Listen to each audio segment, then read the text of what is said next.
Welcome back to Lucid Living. And if this is your first time, welcome. I'm so happy to have you aboard. My name is Andrew Larkin. I'm an actor, model, performer, breathwork coach, and today I'm going to be your host, your guide for today's podcast episode. All right, my friends, we got a good one today. It's been a minute. I've been off the grind for about 2 weeks. A lot of transitions happening, but we are back on it. We got a creative, we got a talented individual, and I'm so excited to dive into this conversation. But before we do, let's ground ourselves because God knows I need it. And I think we can all use a little grounding, a little breath work today. I'm feeling a 4-second box breath. So as we inhale, we're going to inhale through the nose, expand the belly outwards like you're filling up a water balloon. Inhale for 4, and then we're going to hold at the top for 4. And you're going to exhale out the mouth, bring that belly back to your center, hold at the bottom for 4. We're going to do that for 3 rounds, nice and easy, nice and simple. Listen to the breath, feel the breath, tap into this present moment, whether this is your morning, your afternoon, or your night. Just brings a little mindfulness, a little stillness, a little presence into our days. Alrighty, let's take this moment for us and let's begin with an inhale through the nose in 3, 2, 1. Big inhale through the nose. 2, 3, 4. Hold it. 2, 3, 4. Exhale out the mouth. 4, 3, 2, 1. Hold it. 4, 3, 2, 1. Big inhale through the nose. 2, 3, 4. Hold it. 2, 3, 4. Exhale out the mouth. 3, 2, 1. Hold it. 3, 2, 1. Last one. Big belly in through the nose. 2, 3, 4. Hold it. 2, 3, 4. Exhale out the mouth. 3, 2, 1. Hold it. 3, 2, 1. All right, you can return to your natural breathing. Wiggle the toes, wiggle the fingertips, bring some energy, bring some presence back into the body. Take a sip of water if you feel called. And today, my friends, we have ourselves an actor. He's a singer, a writer. He's a son, a superhero lover. It's my boy, Charles Butler Jr. What's going on, brother? Welcome to the show. Going on, bro? I'm happy to be here. This is actually my first podcast, and I'm so excited to be here.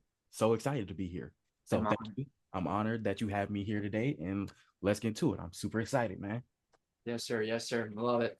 All right, so we start off every podcast episode with just a present moment. So where are you geographically in the world, and then how are you feeling in this particular season of life?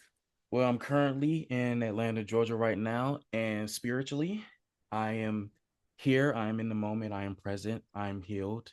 Well, I'm in the process of healing. So, emotionally, I'm feeling really happy, really ecstatic, really excited. Actually going back to my hometown of South Carolina, Orangeburg, South Carolina, on this weekend. So I'm getting time to spend with family and friends. And physically, dude, I'm going through it because I'm in the gym. I'm starting to do it 5 times a week now. So my body's sore, but I gotta get in shape. Gotta get in shape. So it's been good. So I'm really good, feeling really good right now. Absolutely, brother. I love it. I love it. All right, now we're gonna dive into the past a little bit. I always find, as I do, I love to work on myself, and I love talking to, new friends. I always find that so much of who we are right now came from our past. It came from our parents and how we were raised and our childhood and all those little steps, the foundation that kind of created who we are today. And I always find that so fascinating. So if you don't mind, if we could go back to the beginning, Mm. young Charles Butler Jr., what was life like for a young you growing up, your environment, your circumstances, your likes, your dislikes, your elementary school, middle school, high school? Like, what was that kind of progression? Kind of sharing your life story in your own words. This is the most loaded question I'll ever ask. You'll probably ever be asked in your life. But yeah, bro, just take it away.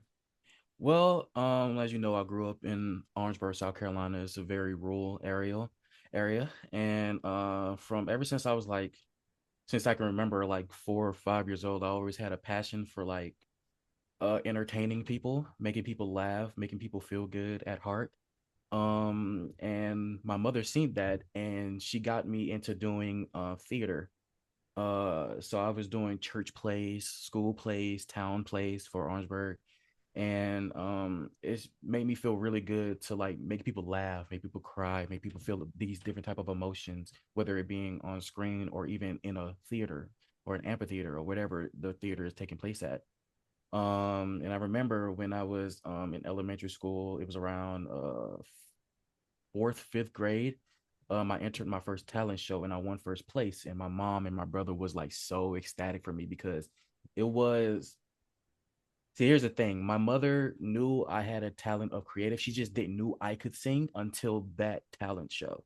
So that it was really a shock to her to see me sing like that live in front of people because I was always see it's a tall it's like a same side of the same different sides of the same coin for me.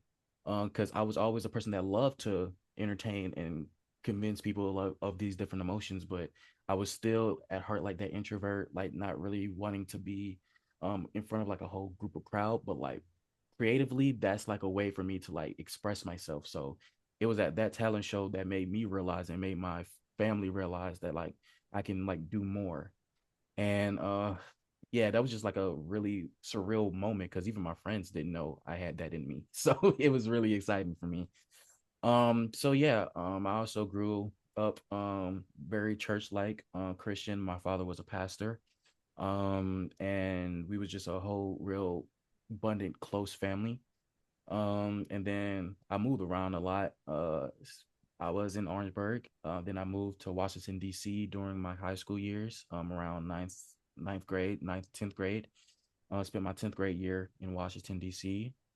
Then I moved to uh Atlanta during my 11th grade year. So it was just like a whole bunch of moving around. Then I went back to Orangeburg, South Carolina to finish out my graduation year, senior year in Orangeburg. So it's just especially during that time of high school, we just moved around a lot Mhm. because of like jobs and work and stuff like that. So Mhm. it's just been a surreal moment of just like performing in front of people, making people feel good inside, and just a whole bunch of fun. And then I came here after I graduated to back to Atlanta to pursue my dreams and goals. That's when I got into background. That's when I got into writing, writing for other people, writing for myself. And yeah, it's just my life has just been kind of a blur, if I should say so. Because it's just like almost all like the big things that happened in my life just came by like so quick. So it's just been a surreal appreciative moment because I can only thank God and the spirits in the universe for providing everything that they're doing for me right now and continue to work. So yeah. Bro, dude, that's incredible. I want to talk about like the high school times because I know, I mean, I've never experienced like moving drastically like state to state. We moved a lot, but like in the same district. Mm, Know how challenging it can be to like find new friends, especially like you have your friends in middle school and then you're thrust into a new environment, let alone like everyone's kind of entering high school with their own core group of friends. And you mm, didn't just move that one time, then you moved again, and then you moved again for your senior year. What was yeah. it like? Like, were you, did you kind of know who you were? Were you able to embrace your artistic creative side? Like, did you find those friends when you went to those new schools, or do you feel like you had to like hide it a little bit? Or like how was for you as like an artist and like discovering who you are as a person? What was it like when you moved to each school? Was it like I figured it out and then I had to move again, or how was that like for you? Well, when I've well, first I like to say like when I first found out that I was moving to Washington D.C., it was a bit of a shock because I was like actually like during like my ninth grade year, I was in school and I got a call from my mom saying that we're moving, and I was like, wait, Maybe. what? So like yeah, so it was just like a fast paced moment from me moving from South Carolina to Washington D.C. But when I got to DC, it for those first few days, um, it was it was a bit of a slow moment, but then I had to realize that I'm new here. I can, in a sense, reinvent myself, but not change who I was. Just like find myself being in a new environment. So it was at that moment where I was like, you know what? Let me just stop being this introvert. Well, not stop because I still am at heart, but stop being this introverted person that's always in its corner and just like start talking to people. So that's when I just got the courage to start talking to people, start making friends, and thankfully I made a few friends in DC that I still talk to this day. And I got introduced to being a part of a boys and girls club in DC. So I was a part of that, volunteered there, had a membership there, and made more friends through there. So I was really thankful for those experiences. And as far as me moving from DC to Atlanta, it was a bit more fast for me for Atlanta because when I got to Druid Hills High School, that's why I went to school in Atlanta. Uh, it was more friendly than I expected because I heard this stigma before I even went to Atlanta that it could be like a bit of hardcore. People may not be that friendly, but once I got to Atlanta and once I got to the school, I made friends pretty quickly, especially friends that are in like the same field that I'm trying to pursue, like movies, films, television, music, all the other entertainment avenues. So it was pretty quick for me to make friends and learn the vibe because I'm a person that really likes to learn the vibe and just like go with the flow with that vibe. So it was pretty cool for me, pretty quick. Yeah. And then once you, as like you're getting junior and then senior year, Mhm. what was that next step for you? Was it like straight into the hustle, or did you end up applying, going to school and studying craft? Oh yeah, so after I graduated high school, I went into doing more schooling. So I attended Full Sail University and I got my bachelor's in science and audio production.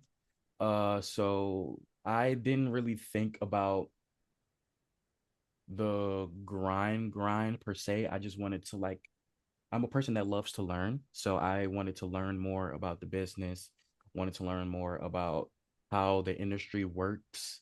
And once I got back from South Carolina to Atlanta, that's when the grind kind of started for me. That's when I started applying for like different shows and commercials and backgrounds and stuff like that. And I'm thankful for all the stuff that I had in within these past like 3 4 years. So it's been really a grind, especially now per se. So yeah, so it's been really good for me. Yeah. Yeah. And when you talk about when you're in school, when you're learning about how the industry works, what were some of like the big takeaways throughout that time of like, oh, like this is like maybe making assumptions about how it works and like, oh, this is actually how it really works. Are there any like things that come to mind? Yeah, especially with different degrees like the audio production and digital cinematography, like how film and music works. Uh Talent is key because obviously you need to know what you're doing to make your job easier.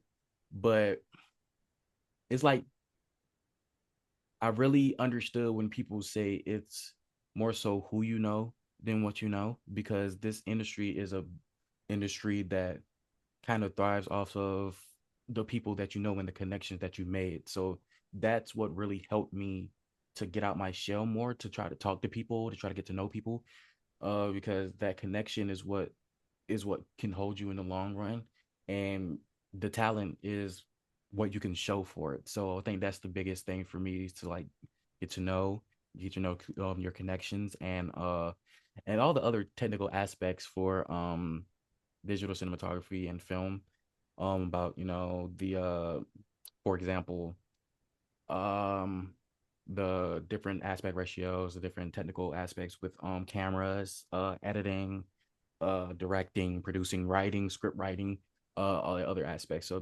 that's was my biggest takeaway, including the get to know and connections. Yeah, dude, 100%. Did you see Ryan, like the video of Ryan Coogler talking about aspect ratio for Sinners? Yeah, I saw the video too. I watched it. It was so good, dude. I was like, oh my God. Oh, Oh Jesus. it I was aspire insane. to work with that man one day because he just knows his craft. He just knows his stuff. And I'm Mhm. just like, it's so good to see, especially a person of my color, just like talking about stuff that even stuff that I aspire to do. Because between you and me, I'm not a big director guy. I'm more of a writing and acting guy. But it just feels good to know that a person that has my color like knows what he's doing and know what he's talking about in the industry, and to be that successful is just inspiring, really. Dude, he's paving the way, and it's freaking, there's Yeah. a miss now. It's amazing. It's amazing. All right, now I want to talk a little bit about the performing side of things. So we have theater and then like getting into film. I want to talk about theater first. So I saw that you've done like The Lion King, The Wizard of Oz. and Blood Ain't Thicker Than Water. Mm. How old were you? What was that experience like? How did you feel being on stage? Were you like singing and performing as well? Like, what was it? Was that like in your youth? Just like tell me like Yeah. what that kind of gave you. Yeah, so we did a small version of The Lion King, and The Wizard of Oz when I was freak how old? I was like, I don't even think I was double digits yet. Uh when I was did it like when I was like 8 or 9 for The Lion King. I played young Simba for my town in Orangeburg. And it was so surreal because I remember singing them songs. I can't hit those notes anymore because I can't hit those notes anymore. But it was really fun. It was a really fun experience for me. The director that directed it, that theater play was amazing. Anthony, he was amazing.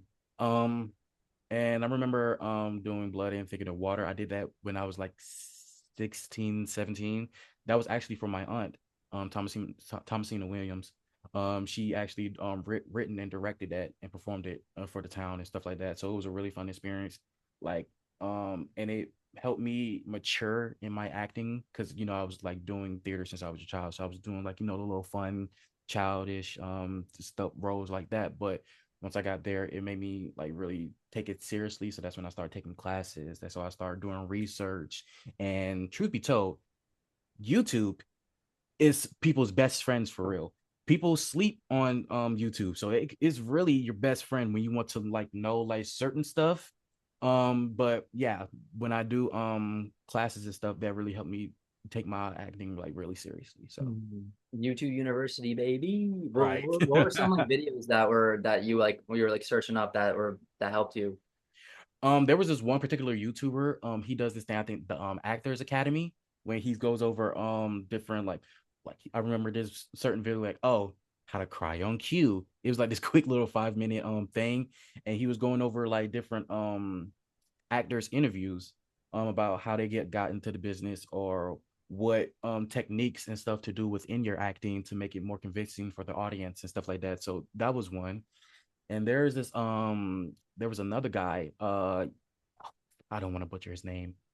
It was a guy that did some Netflix stuff for Netflix and the CW. He goes over like the different stuff you could like, put on your resume or what to do if you did have the experience but no agent or stuff like that. So I was looking up different stuff like that on YouTube. Yeah, dude, amazing. Do you remember like what do they recommend for how do you cry on cue? So I think I'm still trying to figure Uh, that. it's been hard for me. Because I remember one of them were talking about because obviously people use like stuff on set, like the sprays and stuff like that, but other people even go to extreme like of opening your eyes like really long, like people so your eyes can water, so it can convey like you're crying for real on camera. And then there's others like just think about the typical stuff, like think about the saddest thing you ever thought of, and just like think about that, think about like go dark, think about somebody like a death or something. I'm like, I don't want to think about that, but yeah. So I just been using like those different type of techniques to like convey. I use the eyes water, hold your eyes open for a really long time. That kind of helped me. Mhm. Uh, but I try to stay away from the death one, thinking about death one, because that one is kind of that one's kind of whoa. So yeah, that's what I'm thinking of. All right, now I want to dive into film acting because I think there's a lot of now it's like it's a really cool kind of time that we're living in where because of social media, because of the internet after 2020, everyone was kind of like, what can I do at home? Like, how can I start my own business? So now you can learn anything online. Like, how do I become an actor? And now the industry's so different, doing self tapes. Like, you don't have to actually like necessarily live in New York or LA. Like, you can do it anywhere. So it's just I think more than ever, people are kind of excited. And then you got, social media influencers. Like the idea of like performing on camera is like pretty sexy now, I feel like. Mhm. Um, and there's more information now than ever to really enter that space.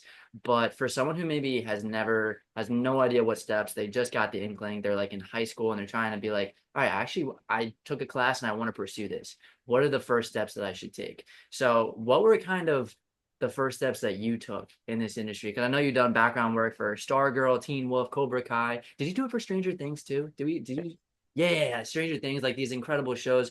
And I know can be a great stepping ground. So, what were kind of the first steps that you took to kind of get your toe into this industry? Professionally, before I stopped doing theater, professionally was actually the background stuff. Um, I know people also use like different platforms like Backstage, casting networks, Actors Access to get stuff, but I would recommend doing background first so you can get a feel on how stuff operates on set. That way you can build connections with your fellow background actors and hopefully do content outside of the set and get connections with the crew that you're working with on that set to build connections, because like I said before, connection is key. Um yeah, make sure you have a professionally graded headshot. If you don't have like the actual professional experience, that's okay. Um and yeah, just put also include your skills. Like when you build your resume, like, and be sure to include like any skills you have. If you did cheerleading in your high school year, or if you did football in your high school year, and if you're still doing it today, then make sure you put that on your resume so people can see it. And make sure you can also do stuff like independent short films. You can put that on your resume so you get that started. Maybe if you have a producer friend, independent producer friend or a director friend that needs someone to film something, you can call them up to see what's happening within their film. So little stuff like that can help a beginning actor to build their resume up so the professional people can actually see it. Yeah, man. And for that, I want to, what was the first set you were ever on, the first professional set, whether that was like a background gig or whatever it was, what Mm, was your experience with it? Because for anyone who's never been on really a set before, especially as a background actor, it's a mm. lot of waiting and it's not super sexy. But so sometimes people can like do it and they're like, this sucks. But other times, like you could just be kind of in awe the entire time and like soaking everything in and meeting all these people and talking and like seeing how the camera works and how the actors work, and it's like the most exciting thing ever. So what was that first experience like for you when you hopped on a set and this is you're with professional crew and cast? Yeah, so the first set that I was ever on was during, I think, the fourth season of Cobra Kai. And we was doing the pool scene where they was at the water park or the pool or wherever they was at. And when I actually, to be honest, when I got the booking, I thought it was a scam because I couldn't believe that I was actually like going to be like on set of Cobra Kai. So I had got the call, got the email wherever the location was. They filmed it at. They filmed it. Went there. Uh, and when I tell you I was so nervous because it was a pool scene, but I didn't own any like swim trunks. So I was like kind of nervous. Like, are they gonna send me back home?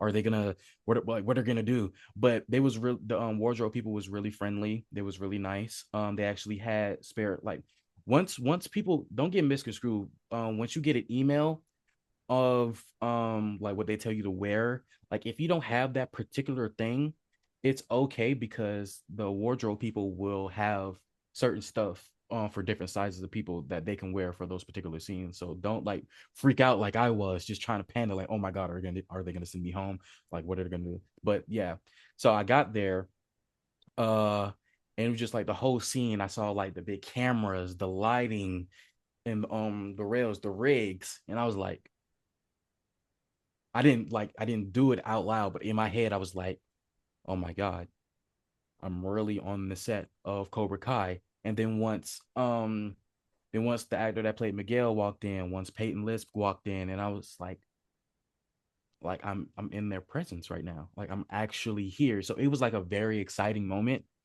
And it was like really fun. Obviously, like yeah, as background there was a lot of waiting because the crew and the cinematographers have to like change the cameras for different scenes, so they have to position stuff which can take a while, position the lighting and stuff. But once like you're in the scene and in the zone, like it's a really fun experience. Yeah. Yeah, yeah, dude. I love it. I love it. Um, Dude, what was your 2020 like? I feel like this is such a unique, like it's all everyone's is like kind of different, but there's also like a little tether where there's a lot of similarities too. Mm. Where were you like at in your career or just in your life when the pandemic happened, and then how was it navigating that and then like coming out the other side? Well, I was still in South Carolina at the time during 2020. So we was quarantined in the house. I was just starting school, back college, online. So it was like a it's like another blur for me because it was just like me constantly working on editing videos, movies, now that I had the time to actually sit down and do stuff because we was in quarantine. It's just like a whole blur because in my mind I never thought that stuff could actually happen in the real world, but all actuality it did. And it was just like it made me want to find my new self, my new, like, what's a new me, because I was still struggling to try to find what I want to do in life. Like, do I want to go down the same career path as my father? Do I want to go down the same career path as my brother, being in like business?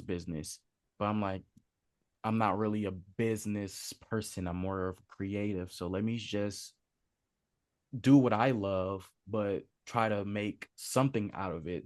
And 2020 helped me take the time out to like really figure out like the typecast that I want to do. Like, what's my typecasting? What's something that's authentically me, but I can like maneuver it. So it was a real time of self reflection. I was to say. Mhm. Yeah, bro, that's a great. There was a lot of self-reflection for a lot of us, man. A lot of people quit their Right. jobs. A lot of people. That was like when I started pursuing acting, because it's like you actually are like, what the heck do I want to do? Everything is just you're kind of on this autopilot mode of I'm gonna do this and then I'm gonna do this and then I'm gonna do this and this is what you're Absolutely. supposed to do. What you're supposed to do, and then all of a sudden the world is like turns into a sci-fi movie, and you're able to just sit and do nothing and Like, just like what do I yeah. really want to like what like if the world was ending, which it kind of feels weird, like dude, I went into like an Aldi and a woman was like 3 feet, walked past 3 feet next to someone, and this woman like screamed at her like straight up like I'm in an apocalyptic movie. It was Right. crazy. And I think there's that stillness. It was like the first time a lot of us were able to sit in stillness and actually reflect and think, what do I want to do with my life? And a lot of people I think changed career paths. Mm, And it was like a strange, like heartbreaking circumstance where we lost a lot of people, but right. a really unique kind of reset and repositioning and reprioritizing for a lot of us, that put a lot of us on a different path and hopefully the right path, are gonna keep Exactly. seeking, keep finding. But yeah, it's cool, dude. Um, yeah, so we got the performance side. You're a freaking artist. I want to talk about the writing because writing is, I mean, dude, the whole creative arts is spiritual in a way where performing you can like completely lose yourself in a character in an improv session and just enter that flow state. A musician can enter that flow state. Writing, I find almost when you get really into it, there's like it's not like when I write sometimes it's like sometimes it's not me writing. It's like I don't know where the ideas are coming from. And sometimes it's like flowing for an hour and then it's gone. Sometimes it's a day, sometimes it's 3 days, sometimes it's like 30 seconds and like it disappears. And I always don't even take credit sometimes for like the things I write because I'm like, it has to come from some higher power. And when you Right. enter that flow state and it's flowing and the words are in the story and the best part is when you can see it and you're like Mm, writing and then you go for a walk or something and it just keeps forming in your head. And I find writing is like such a unique channeling experience where we're all channeling from some higher dimension or something, and I find it really cool. So I'm curious, what is your relationship with writing? And then what is the difference for you in writing lyrics for music versus writing for film or TV or theater? well, I kind of think of it sort of the same way because lyrics and music and scripts for movies, like, they kind of go hand in hand when it comes to storytelling. Mm, For lyrics for music, it can be something as simple as like listening to the beat that someone sent you, or listen to the beat that you made yourself, and just like get a flow, get a vibe. Maybe listen to it a couple times, maybe just write an outline of what you want the song to be about, maybe come back, make do something that rhymes, and just keep going, keep on flowing, then coming back, then keep on doing it. But with scripts, uh when I started out, I remember starting it when I was like 16. I didn't know the actual like format of how to write a script. I just like wrote down the action, then the dialogue of what somebody say. I didn't know about freaking scene headings, action, then put the dialogue under it, and then put parentheses just in case you want the actor to do certain things within that dialogue. End of act one and start of act two, all those other technical stuff that goes within the script. So when I started, I was just visualizing the stuff that was in my head, then writing it down of what I want to happen. But once I got more serious about script writing, I actually had a book about it. I think it's actually right here. Um, thankfully from my school, it's a complete guide to script writing. Mm. I actually read some stuff about it, like, oh, what's the subplot, what's the main plot, what's the formatting, what's the goal that you want each scene to convey, to let out. So learning about it, reading about it, I feel like that's the main difference, because obviously with lyrics you can just like, I should say, you can really like listen to the instrumental, get a feeling of it. It's more about feeling when it comes to music, whereas with script writing, it's about the audience, what you want the audience to feel. So yeah, that's what I feel like between the two. And then when you're writing for song, do you hear the beat first or do you find the lyrics first? I hear the beat first. I want to get a sense of the beat, the style, the genre of the lyric, the song, of the instrumental, get a feeling of, like, let's just say, oh, if there's like a Spanish guitar in the instrumental, maybe I want to the artist or someone to, like, say lyrics that like are in Spanish or something like that. So a little something like that that I add in there. Yeah, cool. And then what is, because I'm pretty unfamiliar with kind of like the music industry. What Mhm. is like you have an idea, are and you're maybe you're trying to like get a single out there. What are the kind of like what's the progression of steps? Is it like you get the song, like what is that for you to find the song, and then you have the song, and then it's like, all right, I envision like different instruments. Do you like hire other musicians? Do you go to like do you get a production like studio set up, and then how do you get it out to the world? Like what are those kind of steps that you take when you're making music, or is it just for you?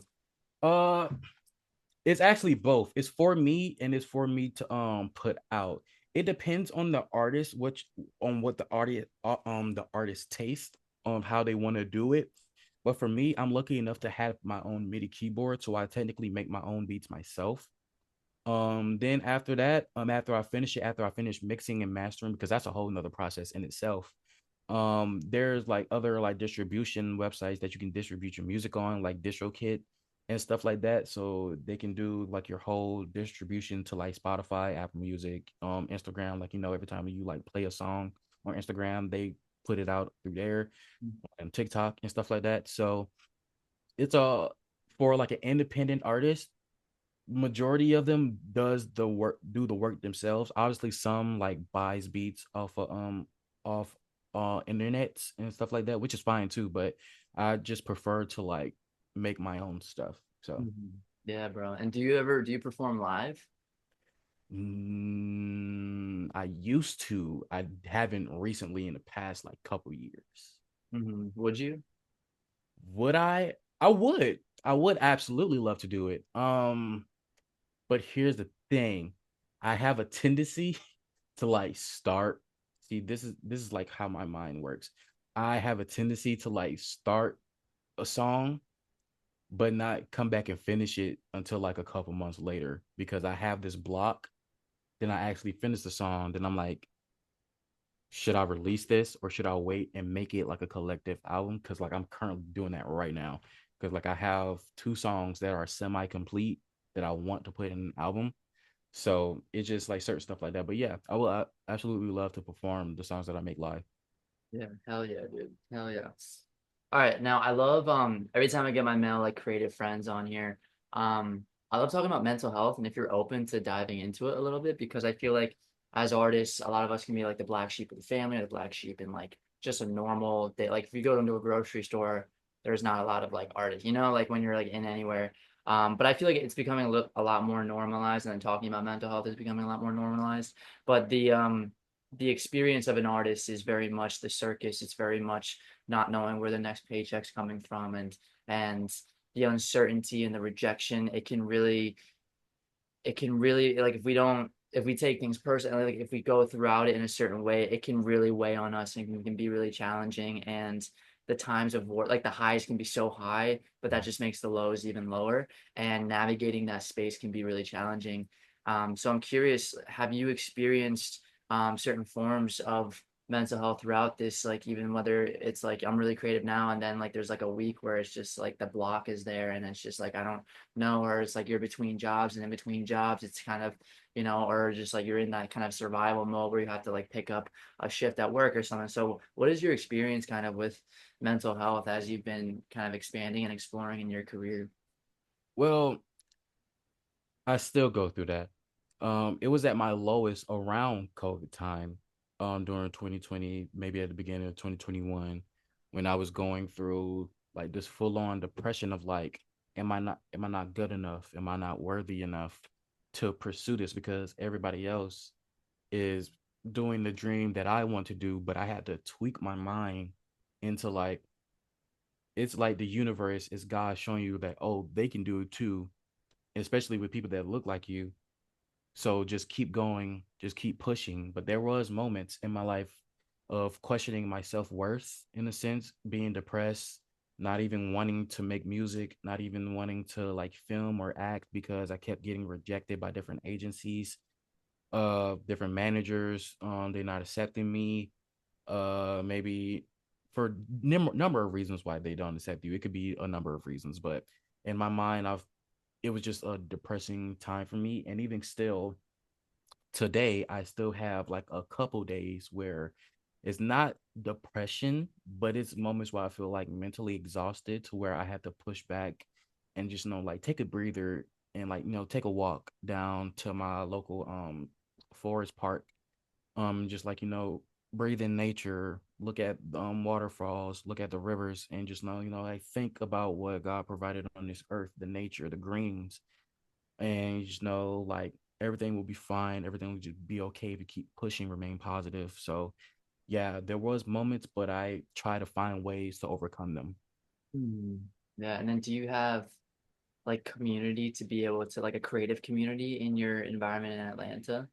Yeah, absolutely. And even if they're not like creative, like luckily I have my family, like my mom, my brother, my aunt, my two cousins, like they're always supportive of what I want to do. And I am very thankful every single day of my life that I have family that actually helps me pursue my dreams, get me closer to my dreams instead of pushing me back because they don't believe I can achieve them. So I'm really thankful to God, for the universe to provide me with such a beautiful family, and even my collective community of friends, like Jordan. He's a fellow artist and actor. Like he's very supportive. We support each other, working on his songs and stuff like that, connecting, talking. And so yeah, I'm very thankful for all the people that are like in my corner. Beautiful, dude. So real, so true. And especially as men too, man, because I feel like I think we're getting better at it, but there's still, I mean, like suicide rates, like statistically, it's like men are more likely to commit suicide because there's like no hope. And then there's the idea of like the permanency and just they're like more likely to pull the actual trigger than like women because women have communities to talk about and like men suffer in silence a lot of the time. So to be able to have that outlet, and then also you have music, you have creative expression that's like medicine within itself. So I Absolutely. find that so beautiful. Um, yeah, dude, I love to talk about I call these things like awakenings. And as I like reflect in my life, you ever um like throughout the whole journey, the whole timeline of your life, there's maybe like a handful of events that maybe you think you're going in this direction and then this happens and it completely shakes you to your core. And a lot of times you might be saying like, why me, God? Why me? Why me? But then it puts you on a different path. And then years later, you can look back and be like, that's why that happened.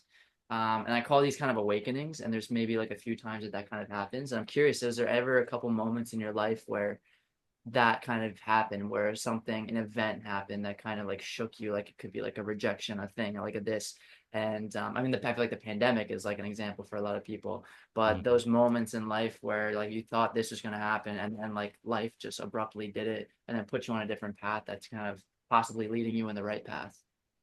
Well, for many, it was the pandemic. Because there was moments where I was actually supposed to go to like, these different auditions in Atlanta or New York that I was supposed to do. But as soon as the pandemic happened, all of that just went because everything was on lockdown.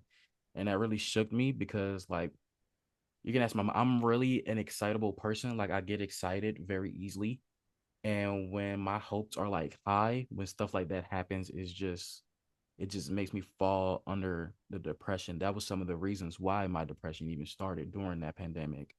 So there was that moment, and this really shook me because I was supposed to. Well, my dad was supposed to come to one of my theater plays, supposed to come to my talent show even, but then I got the news that he passed, and that really shook me, broke me down, and I'm like, uh, but that he luckily he was already in my life. He helped me grow stronger as a man. He helped me grow stronger as a human being, be kind to others, instill these morals within me. And I'm thankful every day that he did that because it really helped me shape me into a person where I would like to think that I'm a good person, like to give to others, like to give. And yeah, it was those moments that really helped shape who I am today. And, wow. I mean, you definitely got that guardian angel watching over you, guiding you every step of the way. I believe that. Right. Um, All right, one of the final questions in this section is Atlanta, bro. Sell Mm, me on Atlanta because I remember like years ago I was like LA, I'm feeling LA, but LA is really expensive, and I was like New York, and then Atlanta just kind of kept coming where it's like this up and coming kind of market, and they're filming, the Marvel movies and Stranger mm. Things and Cobra Kai. Like it's Atlanta feels like it's popping and like an amazing place for young artists to really um like really move to. So what are some of the things that you love about Atlanta? Like just sell the heck out of it. Well, when people say that Atlanta is Hollywood of the South, it's very true because all the stuff that they're doing here, which include they recently did the Superman movie here, in Fayetteville. So it was really exciting for different people that want to pursue acting and even stuff behind the scenes like crew and stuff like that to help out with stuff.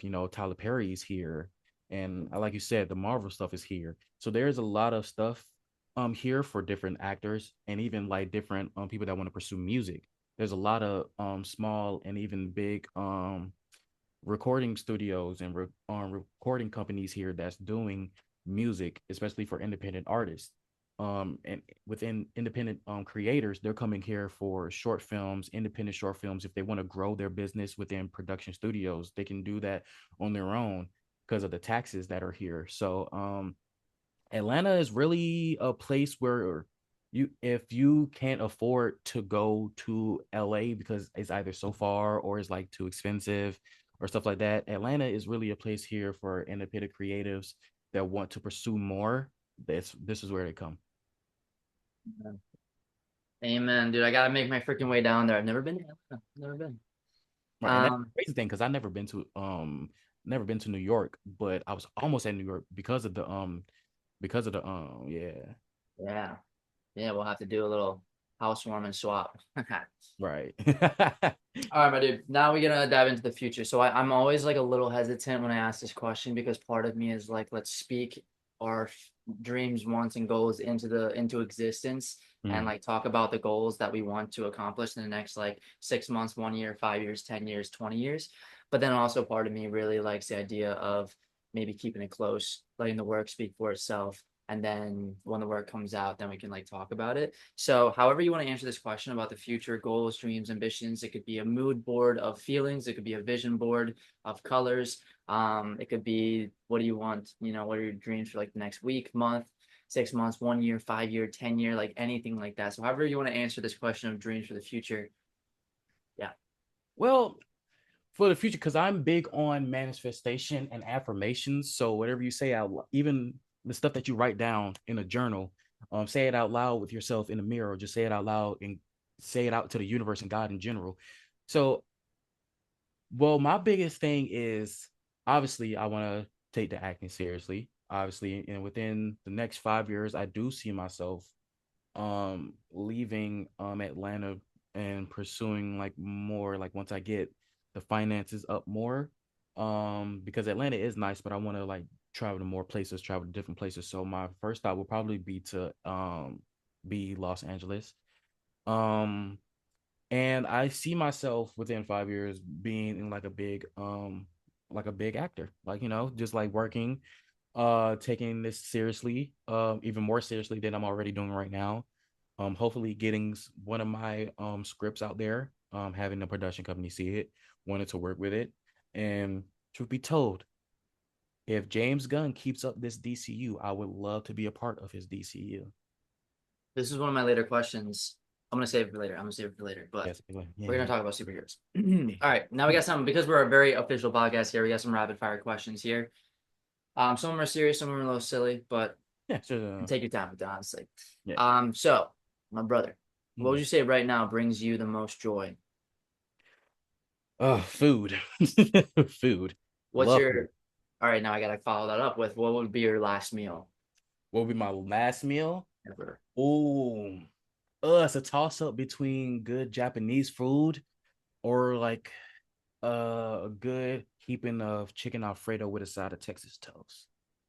He's a southern guy. He's a southern baby. I like it. I like it. All right, what is your top four values?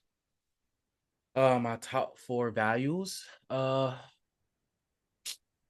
see. Well, I value my family. Uh, value family. Uh, value love because I'm just such a lovable person. Uh, four. Wow. Uh, let's see. Uh, I would say my morals.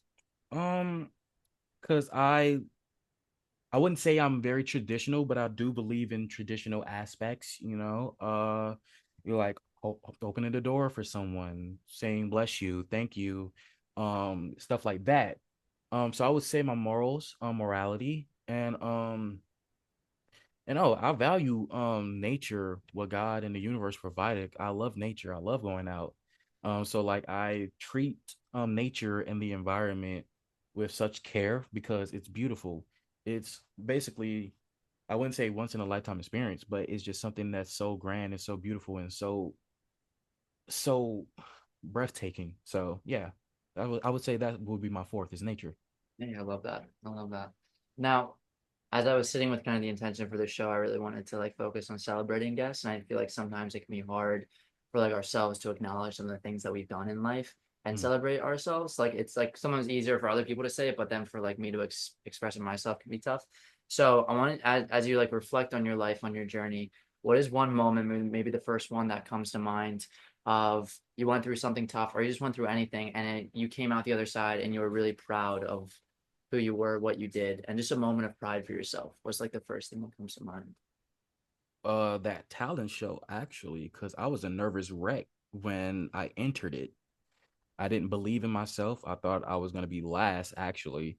I was terrified. I tried to practice every day.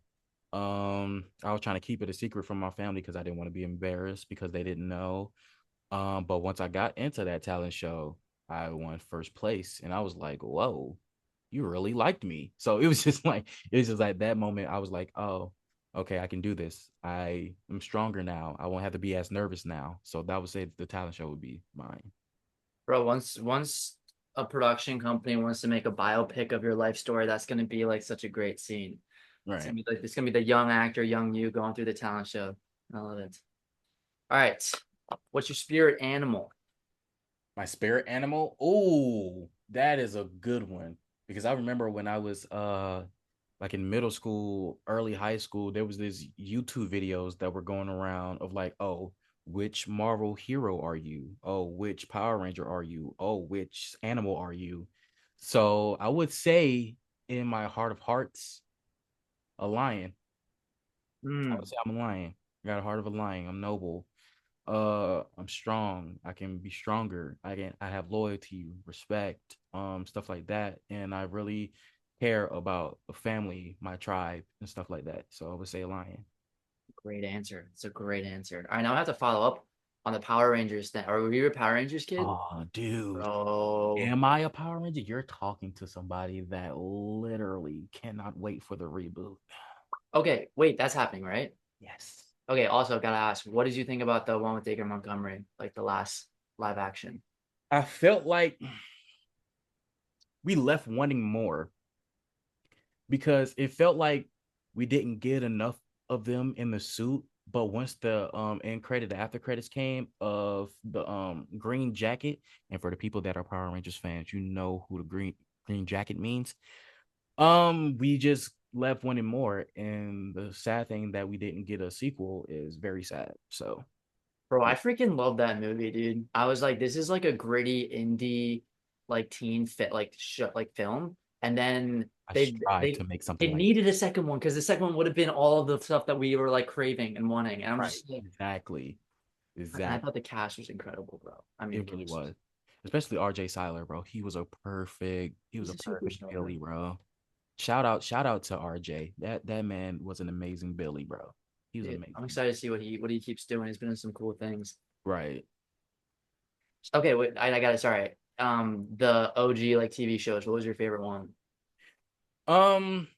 Obviously, old heads will go with Mighty Morphin, Something. but yeah, but I would say my top three would be Jungle Fury, Dino Thunder, and SPD.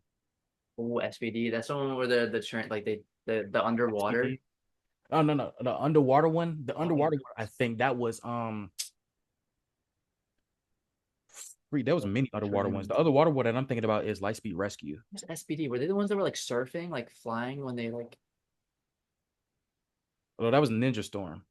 That was Ninja Oh Storm no, dude, Ninja! I three. love Ninja Storm. The SPD one, it was in the future where aliens and humans were living on Earth together, and it was yeah, they was living on Earth together, and it was like sometime in the future, and it was SPD. It was like a police it was a police Delta Squad of Rangers, Yeah, and it was really good, really dude. good.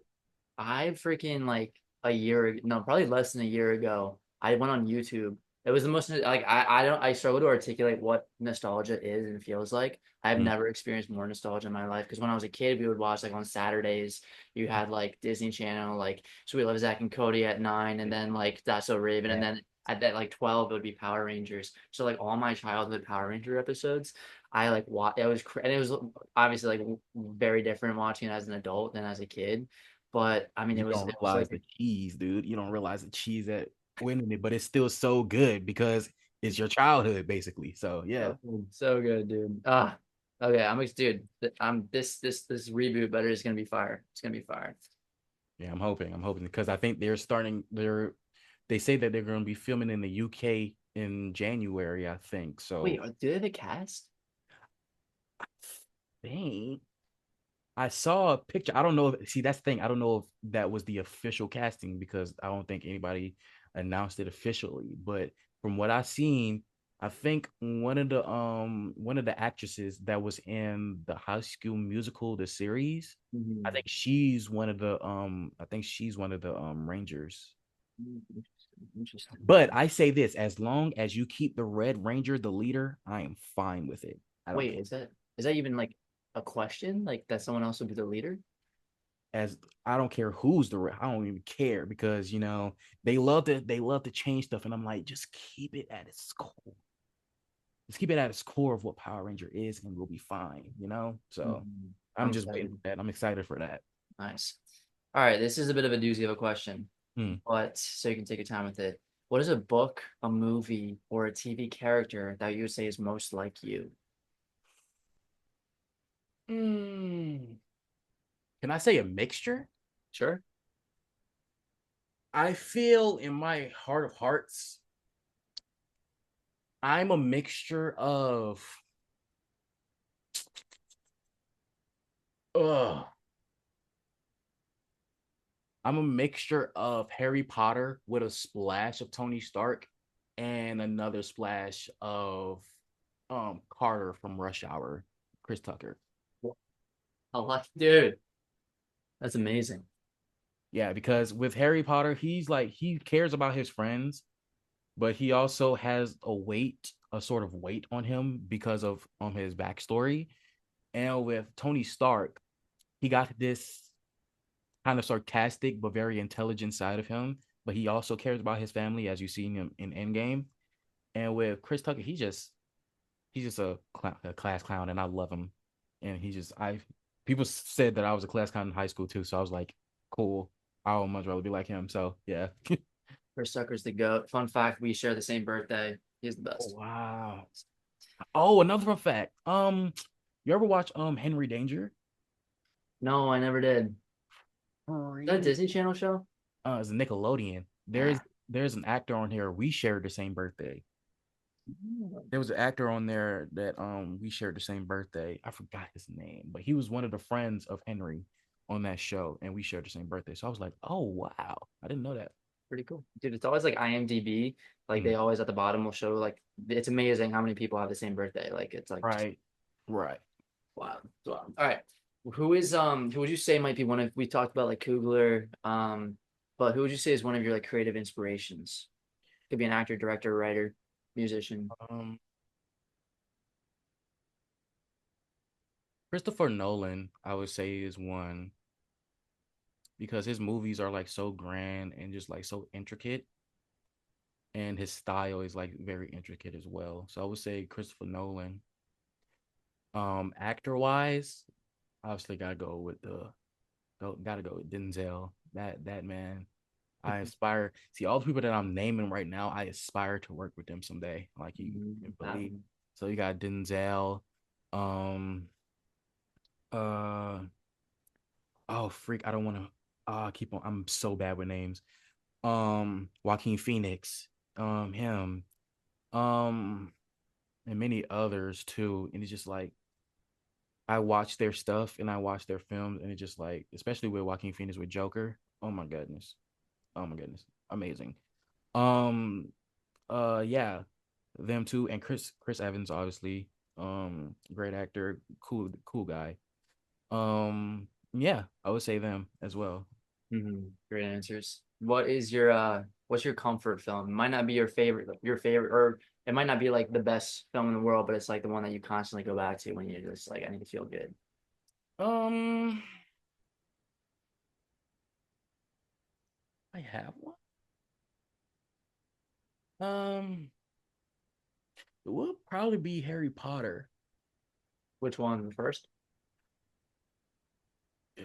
Well, my choice, it would be all of them. Hmm.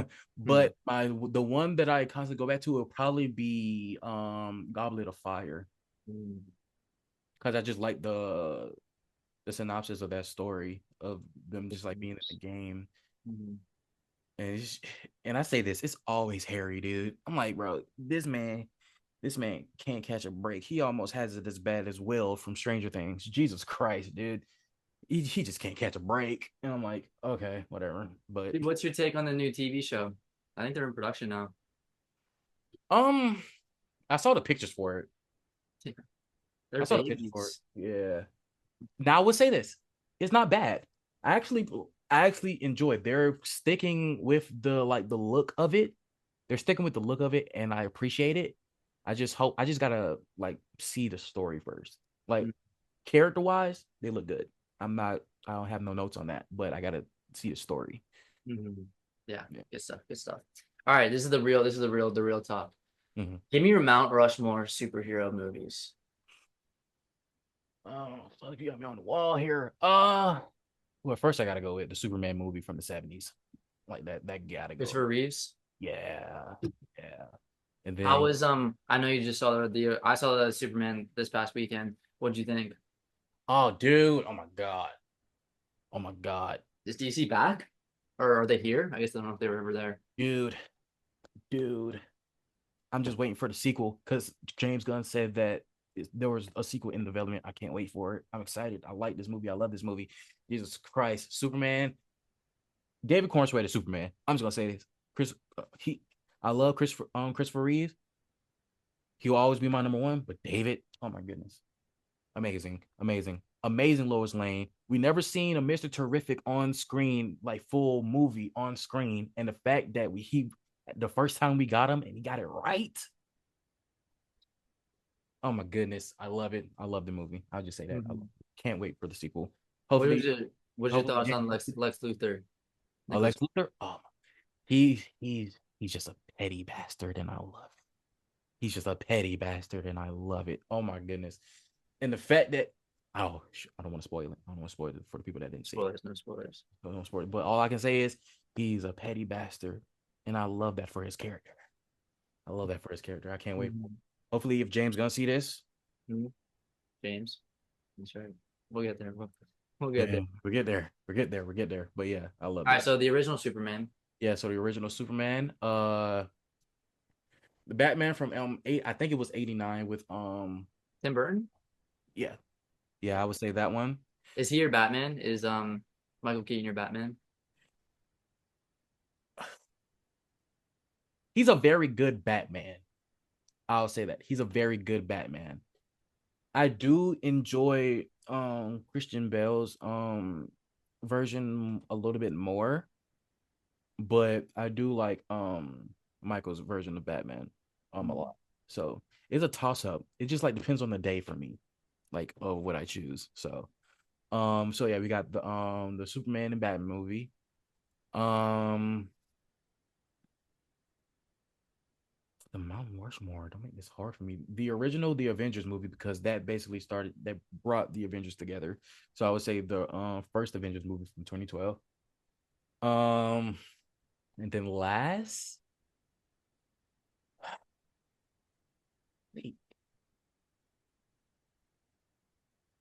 it would have to be X-Men from 2000. Is that like the original, the first one? Yeah, the first X-Men movie. Yeah, it would have to be that one. Probably. Because it started it. Like it literally started it. Like Blade, Blade saved it because I believe like during that time they was going through bankrupt and all that Marvel was going through bankrupt and all that other stuff. And Blade really brought the profit in, I believe, if I'm not mistaken. And Blade will always be in my heart because Wesley Snipes, dude, it's Wesley Snipes, amazing. But yeah, X-Men really like brought it to film, I should say, and it made Hugh Jackman shot Hugh Jackman up there, and he's the only Wolverine that we've seen on film. Besides, besides, it's But July. We can spoil it. It's just July. They should have seen it by now. Besides Henry Cavill in the scene in Deadpool and Wolverine. wait. I mean, that was Deadpool, right? Yeah, Deadpool and Does Wolverine. that mean wait, does that mean he's the new one or it was just like a It fun was just it was one-off? just a fun one off. It was just a Right. cameo. Yeah. It was just cameo. But he was the only one that we seen on screen, so that Mhm. was really monumental in itself for the whole franchise. So I would say X-Men from 2000s would be my Great fourth. answer. Do you have a fan cast for this upcoming new X-Men rendition, this new age? Oh, I'm really bad with names. I know faces. If I had to choose anyone, starting with I'm start with Storm because it's kind of easy for me. You've seen Sinners, right? Yeah. Dude, Jamie Lawson, the one that played Perlene.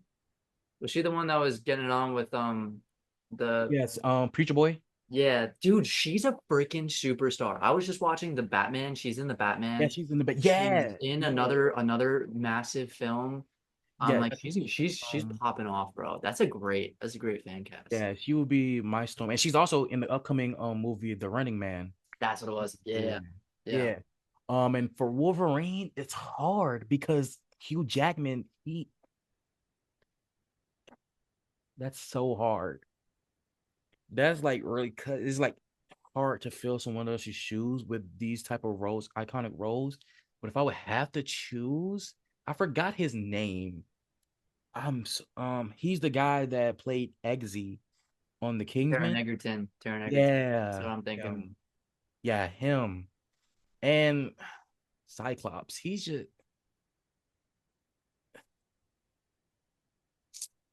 Mm, I've been hearing a lot of Patrick Schwarzenegger for him. that's who I was thinking. I'm like, I'm thinking about what age range That's the do we point. want these new X-Men? Hmm. Then for they already got her already casted as someone else, but for Jean Grey, I wanted Sadie Sink. Wait, they got her for what? For who? I think Sadie Sink is gonna be in Spider-Man? the new Spider-Man movie. Yeah, yeah. Yeah, so that's who I wanted as Jean Grey, depending on the age range that they wanted to go for. Hmm. And who else? For Beast, I really don't mind if they use anybody for Beast. But I do want him in the movie. Whoever they cast him, I'm sure I'll love it. Um, and now for Charles Xavier, the same guy that was in Kingsman, probably Mark Strong. How strong. He was just a steady actor. He's He's in an everything. amazing one. And free, I don't know who I want for Magneto. That's somebody that really has to take their time with the casting for that one because they have. Yeah, I've heard Jason Isaacs has been thrown out. I've heard Oh yeah, Jason Isaacs. Jason Isaacs could be good. I see it. I can see it. yeah, Uh, we'll see. We'll see. Hopefully we find out soon. but what's going around Now that now? DC's popping off, Marvel's got to step their game up. Yeah, Save. I was gonna say with the DC, everybody's fan casting for DC right now. Mhm. They just want to see their next Batman. They want to see their next Flash. They want to see their next Wonder Woman. And it's just Aquaman, dude, they're gonna get that Justice League together over the and next I'm five like, years. there's only few guys that can pull off that right Batman look. Mhm. And it's just like free. Now, if you want to go to fan castings for that, that is like a whole different subject on itself because you Mhm. got freaking Jensen Ackles, you got freaking Mhm. Brandon Skalzar, however you say his last name. Oh yeah, I've heard that. Yeah. So you got them two, and Alan Richardson said that he wanted to play Batman as well. While I do see him He's in like too Bat big. while I see him as Batman, I don't see him as Bruce Wayne. That's the Yeah, issue. yeah, I gotta see you as both. yeah, So I feel like Brandon would be like the yeah. most I can choice. see that. Dude, you So know what I want to see? I want to see like a Batman Beyond, like a younger Batman, where that he's like would be so cool. so swanky. They did an independent short film somewhere on YouTube, I think, for the Batman Beyond version. And I think the guy that played Beast Boy on the Titans on HBO Max, I think he played that for that independent short film, and it was good. They need to cast him for real. Mm. He was amazing. He was amazing. I love him. I So love it, dude. We could talk for hours about this, but staying on the superhero genre mhm, now, because we're manifesting right now. What mhm. is a who's your superhero? Like who would you be? And because If I would want to play, yeah, this could be an existing character that's already been adapted, or it can be someone that's from the comics that hasn't been adapted yet. oh, dude, I like both, but if I was going for DC, uh, I have like amalgamation of choices. There's like the main three that I've always wanted to play ever since I was a child. Because you got you ever seen Young Justice? Haven't. You ever seen Young Justice? There is a character on there, Calderon, Aqualad, and I want to play Aqualad. And there's a character, Wally West or Wallace West, depending on how you feel. He was Kid Flash. And you also got Batwing, Lucius Fox son. So those are the main three that I've always wanted to play. So James, I can get in shape. I'm already in the gym. I already got the acting chops. Mhm. Just saying. So yeah, those are the main three that I've always wanted to play, especially Aqualad because he's such a cool character. He's just like so fucking cool. So yeah, that's what I was play. Do you read comics? Like, do you go to the store and get comics? I used to. I haven't recently though. I used to read them when I was a kid, and the stuff that I do to like get up to date on information, I just look up. There's like comic book apps in the app store that I look at to get up to date on like different characters and stuff like that. But I haven't read an actual comic in like a minute. I don't know. I've actually never read a comic, and it breaks my heart. And then I went to like a thrift store, It's like $20 to get a comic. Yeah, You know, yeah, those are because I think those are like all so like authentic and nostalgic. Like the price is just like skyrocket. bro, it's So great stuff. It's great stuff. All right, my brother. As we're wrapping up now, little hypothetical experiment. So, dude, you go on in the next 1 year, 5 years, 10 years, 20 years, 30 years, 40 years. You go on and you get to work with Cougs and Nolan and James Gunn, and you manifest, you're writing, you're working with production companies, you're going to Comic Cons as your superhero, and you got these fans screaming and yelling and just falling in love with you, and you're giving back to the community, and you're mm, traveling and you're in Atlanta, and then you go to LA and you're also able to connect and collaborate with other artists who are actors but also musicians, and you're able to do music while you're acting, and you're building your career, and you're financially secure and free, and you're able to give back to your family and your mom, and you're just putting so much good into the world through your films, through your art, through your platform, and you live to be like 150 years old, but ultimately your time is up and you mm, go into that great beyond, mm. and it's the day of your funeral, and your friends, your families, and your loved ones, they all come to this day. What do you want people to say about you? What do you want to leave behind? How do you want to be remembered? I just want to leave my stamp on the industry. Wanted to be the person, just wanted to be labeled as one of the greats. A family man, a great father, um, just a person that loves to give. I wanted to be remembered as a person that has strong morals and just strong family shit, and just be a great friend for others. Just be a shoulder that people can rely on. And yeah, those are the main ones. Just want to leave my stamp on the stuff. I just want to be remembered as a good human at the end of the day. Beautiful, bro. And last question. Let's say there's a kid, maybe he's 12, maybe he's 16, maybe he's trying to get into that next chapter, and he's an artist and he has a gift, a spark, but he doesn't really know how to fully express his outlet. Maybe he doesn't surround himself or have an outlet of people who really accept who he is, and this gift that he's been given, and he's lost and he's stuck, and he's navigating this kind of darkness while also trying to find his gift and follow his heart and find his community. What kind of advice would you give a young aspiring artist today?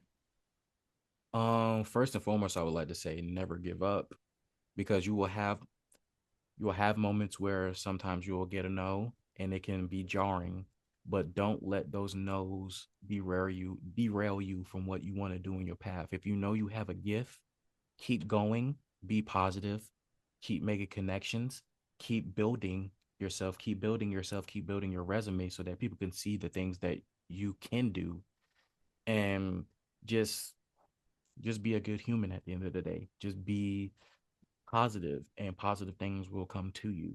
So that's what I'll give them.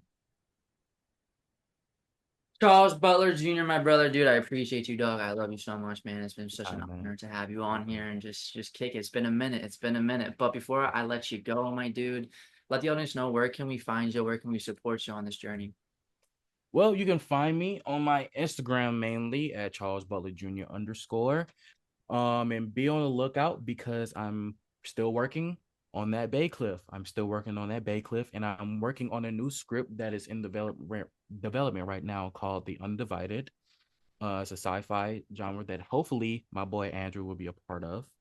As soon as we get in all the aspects of it, and just be on the lookout on my Instagram at Charles Butler Jr. underscore.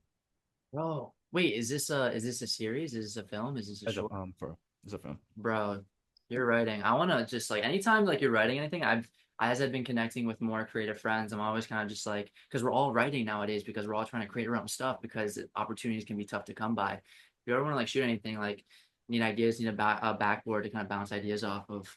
Oh yeah, for sure, dude. Let's connect, dude. Let's connect with your friends. Let's connect with everybody that we have in the community. Like you already know Jordan. You already know William. You already know them. So maybe we can have a build a strong community, a strong foundation from that. So Oh yeah, brother. A rise in the tide floats all the boats, bro. We're rising, doing the exactly. thing. Exactly. And James Gunn is gonna be calling soon, bro. He's gonna be calling soon. But my dude, thank you, bro. I love you, man. And Love you, till the man. next time. Till next time, man.